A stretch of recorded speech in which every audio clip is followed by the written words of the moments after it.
I think we'll go ahead and get started. What people can kind of come in as they will. So I want to thank Scott Derigny for joining us today. He is our guest. Scott is the manager for biomedical device prototyping service, and he's going to talk to us today a little bit about that service and give us a few examples of some awesome stuff that's come out of the core facility. Thank you, Scott. Thank you. I thought I'd start with, kind of the 5 general categories of the types of projects that I've dealt with in the past. And it is a prototyping service, so we like to take your idea and try to make it a reality, which is the fundamental aspect of it.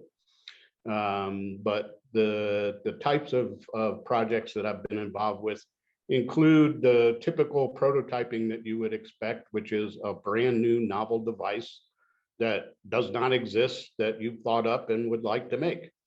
That doesn't occur all that frequently because there's so many things out there that a lot of times what will happen instead is there's an existing device that you need to modify for your particular application. So that's a big area where I help people out, where they see a device and if it was changed slightly, they could apply it in a new way.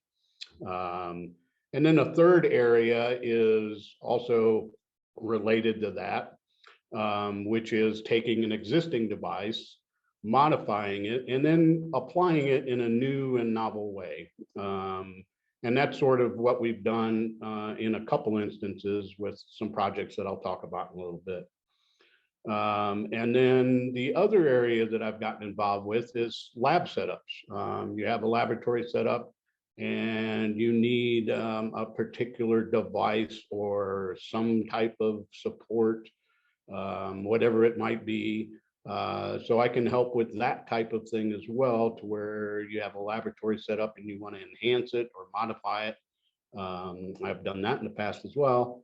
And then the other thing that I've done is taking an experimental setup that some other researcher has done and then replicating it for new research in the same area. Quite oftentimes what we'll do is we'll try to make it as cost effective as possible, so reduce the setup or make some modifications to that kind of a setup. So those are the general areas that I've been involved with over the past 4 years with the prototyping service. I'd kind of like to outline sort of the process that we go through and then give a couple of examples of specific projects after that. So the first thing we do is the initial consultation, and these are always free. There's we can do several of them if it takes more than one meeting, but the initial consultations to kind of define what the researcher is looking for and what they're hoping to get out of the prototyping service is always free, and we can make it as extensive as we wish. After we've done that and had our initial discussion, then it's usually my time to do some research. I'm an electrical engineer. I do not have medical background other than being a patient. And so quite oftentimes I have to do a lot of research just to understand the fundamentals of what it is the application is. And also looking into the other thing that I do is quite often is look for something that might be available that exists already. And several times this has occurred where a researcher has thought of a device that they would like, contacted me, and I've done a preliminary investigation and found devices that might meet that application. Usually that's not the case. Usually there's a novel concept to what the researcher wants to do.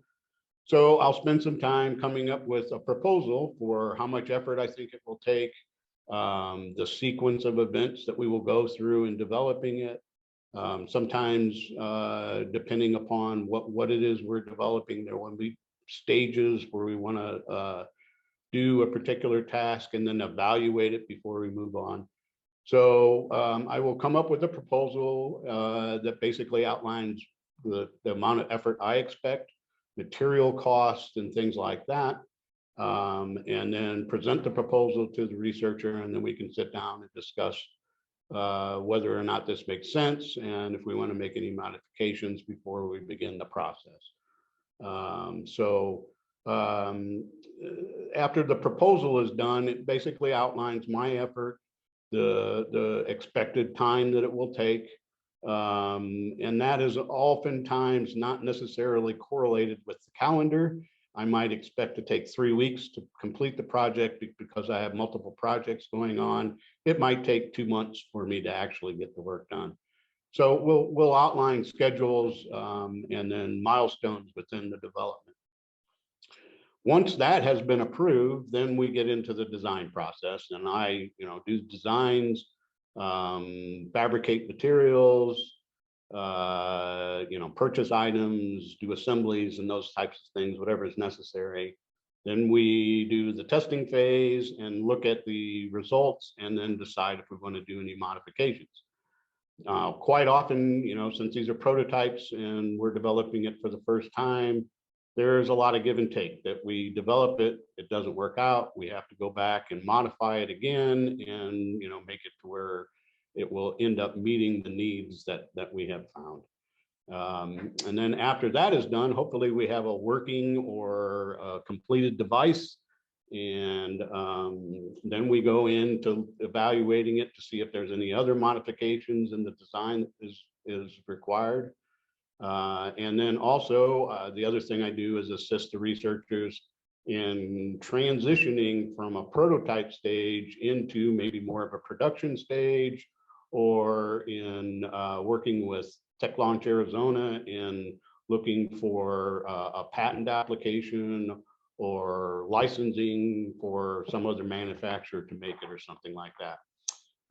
So I can assist in starting that, but basically that's when my involvement kind of ends. And so that's kind of the outline of the general progress of a project. So a couple of the interesting projects that I've been involved with, one recently that has actually led to a patent application is a Vascular Plug. And basically what occurred was the surgeon had a desire for a new device, and he saw the typical earplug with nested cones and thought that that concept, if scaled down, might be able to be applied towards a surgery application. And currently what occurs is with blood vessels that are too small to be clamped off, basically what they end up doing is they will, cut them, and then it allows it to bleed, and they use sponges to mop it up. For one thing, this is, kind of stressful for the patient. For another thing, it can interfere with the doctor in regards to being able to perform the surgery and see what he's doing. So he wanted to have a vascular plug that would be useful for the smaller blood vessels that could be inserted during the surgery, prevent the blood from flowing, and then be removed and after the surgery is done, and therefore make it a more efficient process for the surgeon. So he contacted me, and then we evaluated. He actually had an example of one of the earplugs that he thought would be applicable. So I took that and did a new design that basically scaled things down. We then went to a 3D printing process and actually 3D printed some examples. And we came up with a design that we thought was good and would work. And part of the problem with 3D printing materials is the fact that some of them are not compatible for this kind of an application. So we realized fairly soon that we would have to go to an injection molding process with silicone material, which is commonly used for medical devices.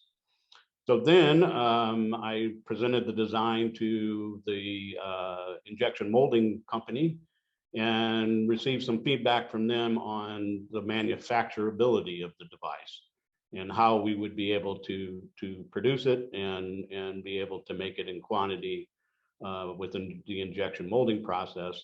And that necessitated some fairly significant changes in the design. So we went through several iterations where I did modifications to the design. They evaluated, their engineering staff evaluated, gave me feedback. We did other modifications to the design and finally came up with the finalized design that actually looked very, very different from our initial concept. And now we are in the process of applying for a grant from Tech Launch, Arizona, so that we can produce the sample products of the vascular plug in the proper material. And so the current phase that we're in is waiting for approval of that grant.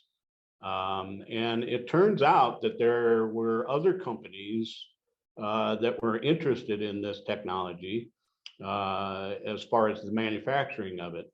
So we were actually contacted by one of the companies and said, hey, we'd like some samples of this to test out and see if it is a manufacturable device and will work. So that's where we're at now. I'm planning on implementing a test setup for ourselves so we can test the device that simulates the cardiovascular system, and we'll see how well the vascular plug works. One of the remaining engineering questions that we have is the durometer hardness of the material and what would be the most appropriate stiffness. And so that is one of the things that we're doing with the prototypes is we have a set that we're producing that has one hardness and then a different hardness on another set. And we will do the testing as well as the outside company to see if the plug actually works. In this particular instance, the researcher had no desire to start to spin off a startup company to fabricate this. He would simply like to have 100 of these things so he can use them in surgery. So the idea from the start was not to do a startup company, but look to license it. And that's another area where TLA was very, very helpful. They also helped in the patent application that we had for this and basically submitted the patent application. It is a pending one since we don't have any devices, but it's part of the process that we're going through for that. So that's a kind of a typical one of the second or the third item that I brought up of the types of projects I get involved with, where someone sees a device and wants to reapply it, modify it and reapply it. So that was kind of an overview of that particular project and how there was an iteration with both the researcher and with the manufacturing company where we have to modify the design to come up with something that would be producible. Another type of project that I've been involved with is replicating experimental setups. And there was one researcher that had seen a setup that was done in Germany that was doing some research with Drosophila. And it was basically a setup to look at their mobility. So it had a camera, a structure, and basically a mount to allow them to look at the mobility of the larvae. And the research center in Germany offered a replication of the system, but it was $15,000. And so the researcher looked at that and said, boy, we'd like to do that. However, we don't have $15,000 to spend on it. And they came to me And we're looking to see if we could replicate the system in a more economical way than what was set up by the research institution in Germany. So we looked at it and came up with basically a bare bones approach to setting up the same thing, where we had a very sophisticated IR camera, and then basically set it up with off-the-shelf components for the remainder of the system, and we're able to replicate it for about $5,000 in cost, so about a third of the cost of the device that was purchasable. Those are very easy to do because I have examples. I can turn to people to ask questions and so forth. But it's a very, I wouldn't say common, but oftentimes researchers like to do this and would like to set up a same experimental setup as was done elsewhere to either continue or verify other research that was done. Another area that I worked with in laboratory setups was for a device that basically elevated the temperature of a 96 well plate so that the research could be done. Once again, there was a commercially available device, but it had bells and whistles and did 15 other things that were not necessary for the experiment, and therefore was fairly expensive. So we looked at the setup and what they wanted to do.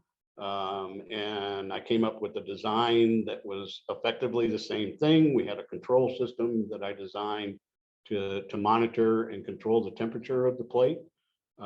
We were able to replicate this and implement it, and even paying my wages.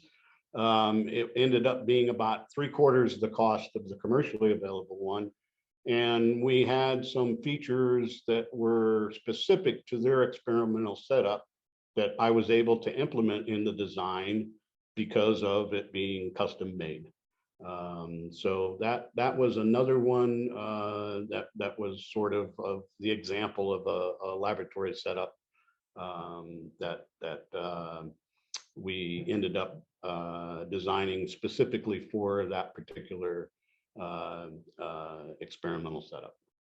So those are kind of the various types of projects that I've been involved with, and outlines the service as a whole.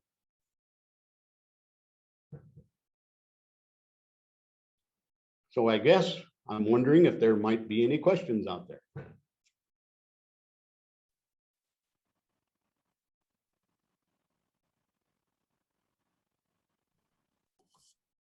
We put a lot of information in the chat as well as you were talking, Okay. so that may have answered some of the questions too, but we've got Scott's information right in the chat. If you think of something later and want to get a hold of him and ask, his email and phone number are there, and you can reach out to Scott.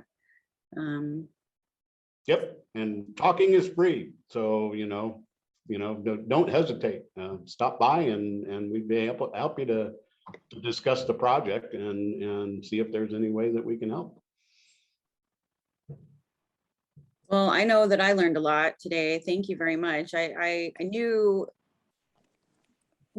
basically what you did, but now I know a lot more, and I actually do have some questions I'll talk to you about another time. But Okay, yeah, this was cool. Thank you so much. you're very welcome. Yeah. And Scott, this is Jennifer. I apologize for having a unexpected doctor's appointment that ran over, but wanted to thank you very much. And one question I know has come up in the past is intellectual property. So how does that work with you? Very good point. Okay, we make no claims whatsoever to intellectual property, with one exception. If in the course of the design there was something unique that I identified that was really not part of the original researcher's concept, that would be the only exception to the rule you know, where I would claim intellectual property is if I come up with a unique design that was necessary for the overall design, but was not considered in the initial concept. And I've thought of this many, many times, and I really cannot come up with an example that would be truthful. So in general, I would say that we make no claims on intellectual property, that the idea is the researchers and we're just assisting. So I would say that would be the easiest way to sum it up. Great. And of course, I'm sure that, you know, should a situation like that arise, you would absolutely be in contact with the researcher. But in general, the idea of it just being a service. Definitely. If that situation arose, I would point it out immediately. But as I say, I've thought about this for several years and I'm still struggling to come up with a situation that I would claim intellectual property, but I would certainly identify that immediately. Thank you. Yep.